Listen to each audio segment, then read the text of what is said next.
Hello friends, இன்றைக்கி நம்ம சேனலில் பார்க்குறது பதப்படுத்திய அரிசி மாவுன்னு சொல்கிறாங்கல்ல, அது எப்படி நம்ம வீட்லேயே அவசரத்துக்கு செஞ்சுக்கலாங்கிறதான் பார்க்க போகிறோம். பிடிச்சிருந்தா நம்ம சேனலை சப்ஸ்கிரைப் பண்ணிக்கோங்க ஃப்ரெண்ட்ஸ்.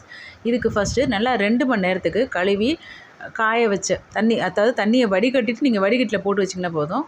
தொட்டோம்னா நம்ம கையில் கொஞ்சம் அரிசி இருக்கணும், கீழே கொஞ்சம் அப்படியே உதிர்ந்து கொட்டணும், அந்த அளவுக்கு காஞ்சிருந்தால் போதும். அதுக்கப்புறமா நீங்கள் மிக்சியில் போட்டு நல்லா ஃபைன் பவுடராக அரைச்சதுக்கப்புறம் கண்டிப்பாக ஜலிச்சிடணுங்க.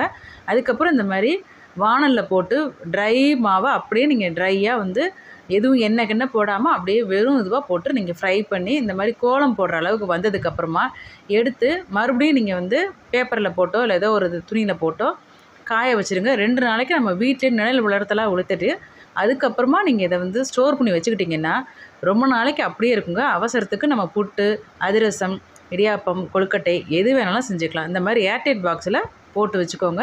இது பூச்சி வண்டு எதுவுமே வராதுங்க, நல்லா இருக்கும்.